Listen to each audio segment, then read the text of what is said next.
pero bueno, le iban pasando cosas, el nacimiento de su hija póstuma, de Catalina, le iban pasando diferentes avatares, hasta que en un momento dado se decide que se quede en Tordesillas, en el Palacio Real que había allí.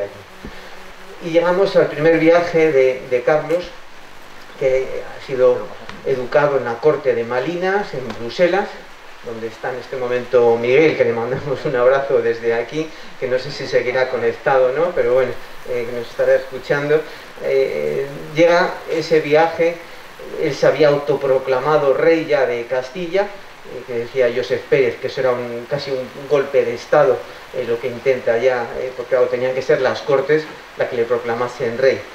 Hace desembarco en Tazones Villaviciosa, y va a hacer un viaje, y siempre con esos motivos y con unos objetivos políticos clarísimos.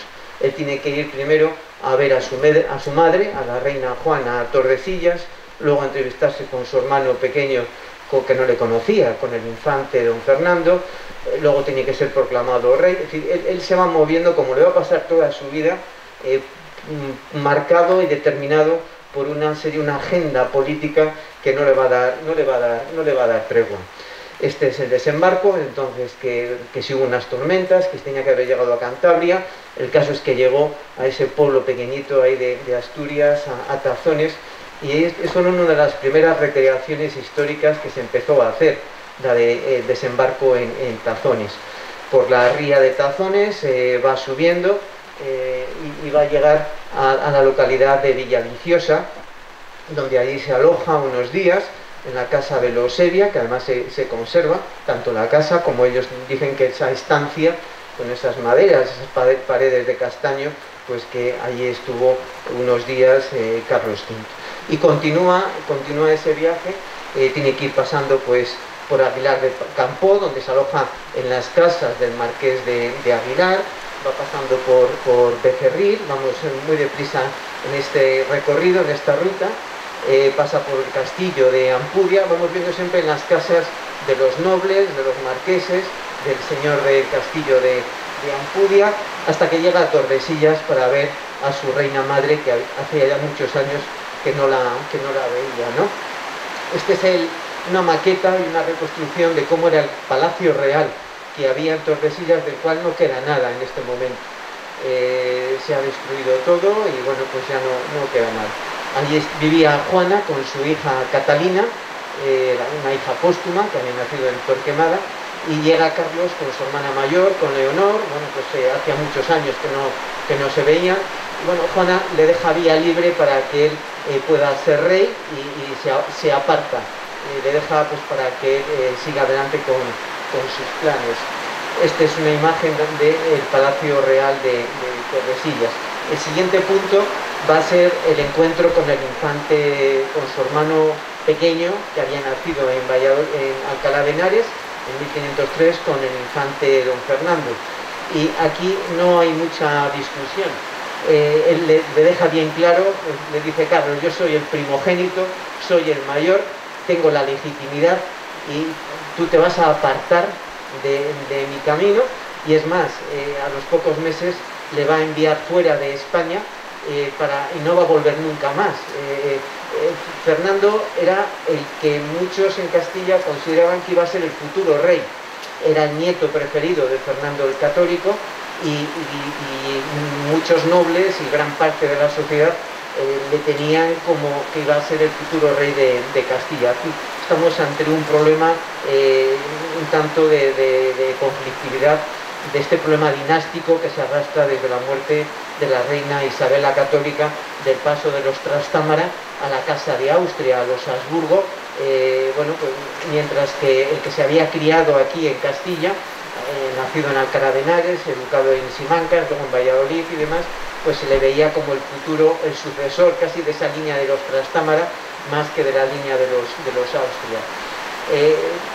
Terminado y solucionado el problema también con su hermano pequeño, pasa unos días de descanso en el convento del Abrojo, en Laguna de Duero. Allí le impone el toisón de oro, casi como un premio de consolación a Fernando, y ya va a entrar en Valladolid en 1517, en noviembre, donde va a ser recibido por la población con grandes fiestas y demás, ¿no? ¿Por qué viene a Valladolid? ¿Por qué le ha convocado aquí las Cortes? Las Cortes tienen que proclamarle rey. Es decir, desde en Castilla, desde la época de los visigodos, el sistema que tenemos de la monarquía, nuestra tradición y nuestra costumbre, es que son las Cortes las que proclaman rey, cuando el rey, una vez que el rey ha jurado los fueros, las leyes, lo seguimos haciendo así. 15 siglos después se mantiene esa tradición. En el momento que el rey jura, en este momento, ahora son la Constitución, las Cortes le proclaman rey. Así se hacía en la época de los visigodos y así tenía que hacerlo Carlos en este momento. Él venía como príncipe. A partir de este momento, de las Cortes que hay en febrero en la iglesia de San Pablo en Valladolid, pues las Cortes le van a proclamar el rey de Castilla. La corona de Castilla tenía unas solas Cortes que eran únicas, se habían aglutinado todos los reinos en unas solas Cortes. Sin embargo, la corona de Aragón se mantenían 3 Cortes, las de Valencia, las de los condados catalanes y las del reino de Aragón.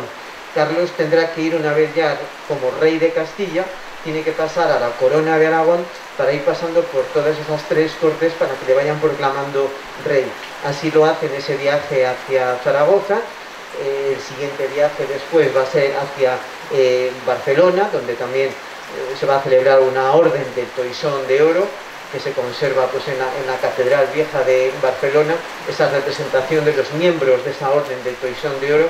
Y cuando está aquí en este momento en las Cortes catalanas, es cuando recibe la noticia de la muerte de su abuelo Maximiliano.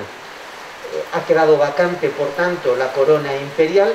Él tiene mucho interés en optar a esa corona imperial, porque con eso piensa que si es emperador va a poder hacer mejor frente a los infieles, a los turcos, va a solucionar el problema del protestantismo que está empezando en este momento. Lutero en 1517 ha ya proclamado en la iglesia de Wittenberg pues esas protestas. Entonces, él tenía mucho interés, compite con el rey Francisco de Francia, con Enrique VIII de Inglaterra. A los príncipes electores hay que comprarles, hay que darles dinero para que te elijan, y es un poco lo que hace Carlos, y es un poco el siguiente paso. Deja de momento aparcada el paso por Valencia y se va a marchar a esa coronación imperial, que será un tiempo después, en 1520, en octubre, en Aquisgrán, donde recibe por primera vez la coronación. Luego tendrá que esperar unos años para que el Papa le corone en Bolonia. Dejando aquí a Adriano de Utrecht, al regente, es cuando va a estallar ese movimiento comunero, la rebelión comunera, que no vamos a entrar ahora en estas cuestiones, pero tiene unos hitos y unos momentos tremendos. Por poner uno de ellos, en la quema de Medina del Campo, ese 21 de agosto de 1520, que fue una verdadera conmoción. Se quemaron más de 700 casas, muchas de ellas de mercaderes, con todas las mercancías que tenían allí en la localidad, y que cuando el resto de Castilla tiene conocimiento de esa destrucción que ha habido de Medina del Campo por los Fonseca y por Ronquillos, les fue de las manos aquello. Eso sirvió también como una llama, y ese movimiento comunero se va a extender por otros grandes territorios de Castilla. Muchos estaban titubeando, no sabían muy bien de parte de quién ponerse. No vamos a entrar ahora en las causas ni en las interpretaciones de las comunidades de Castilla, pero esto es un acicate para que muchos, como Valladolid, como Burgos, se sumen al bando comunero en esta guerra. Ayer conmemorábamos el 5º aniversario de este ajusticiamiento. La batalla de Villalar fue el día 23, al día siguiente 24, es decir, ayer se conmemoraba cuando Juan de Padilla de Toledo, Juan Bravo de Segovia, Francisco Maldonado de Salamanca fueron ajusticiados tras un juicio sumarísimo en la localidad de Villalar, y sus cabezas quedaron ahí expuestas. Y aquí casi se corta de raíz pues esa rebelión comunera, aunque va a continuar en Toledo hasta febrero, y lo va a sustentar María Pacheco, la viuda de María de Padilla, hasta febrero del año siguiente. Hay algunos viajes que quedan todavía sin recrear. Este es uno de ellos, cuando Carlos se va a casar con la emperatriz Isabel de Portugal y se va para Sevilla. Este es un viaje que es también muy interesante, porque la reina hace un viaje por Portugal y entran, y bueno, ya se encuentran allí para casarse en los Reales Alcázares de Sevilla. Tenemos algunas recreaciones todavía pendientes por poner en marcha. Esta es una que seguramente será muy vistosa y no creo que se tarde mucho, porque en Sevilla seguro que por falta de caballos y carrozas y de alegría no creo que falte. Bueno, pues habrá que ver. Hay una peculiaridad que, bueno, Carlos V en este viaje fue excomulgado por el Papa, porque en 1526, cuando se produjo uno de los líderes comuneros, el obispo Antonio de Acuña, que era obispo de Zamora, mató al carcelero Amendo Noguerol en la fortaleza de Simancas, y se le da garrote vil como castigo, y al estar bajo jurisdicción eclesiástica el Papa excomulga tanto a Carlos V como al secretario Francisco de los Cobos a Ronquillo. Carlos tendrá que mandar emisarios para que se le levante rápidamente esa excomunión, y que se tiene que casar con Isabel en las Reales Alcázares de Sevilla. Según hacen ese viaje, van pasando por muchas localidades, como por ejemplo por Úbeda, donde van jurando los fueros. Ahí se conserva esta placa que recuerda ese juramento de Carlos, y se hacen unas recreaciones muy bonitas también de ese paso del emperador por allí, camino de Sevilla, y luego hacia Granada, donde pasó lo que hoy día llaman la luna de miel, de una manera muy divertida. Hay que tener en cuenta que Carlos se alojaba en la Alhambra de Granada, y la emperatriz a unos 2 kilómetros en el convento de los Jerónimos. Bueno, es una luna de miel un tanto peculiar para los conceptos que tenemos hoy día, ¿no? Se veían de vez en cuando, pero bueno, es una luna de miel un poco distinta, ¿no? A su vuelta a Valladolid es cuando van a hacer el primogénito, van a hacer Felipe II, que es una recreación pues también muy bonita, ¿no? De cómo se hace en 1527 este bautizo del príncipe Felipe, que será Felipe II después. Sabemos que ni Carlos V ni la emperatriz no asistieron al bautizo. Esto es algo que también nos llama mucho la atención.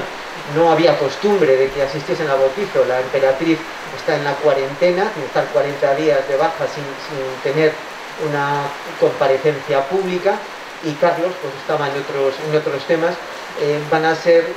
Va a tener 3 padrinos: el duque de Béjar, el duque de Alba y el condestable de Castilla, Íñigo Fernández de Velasco, el gran vencedor contra los comuneros.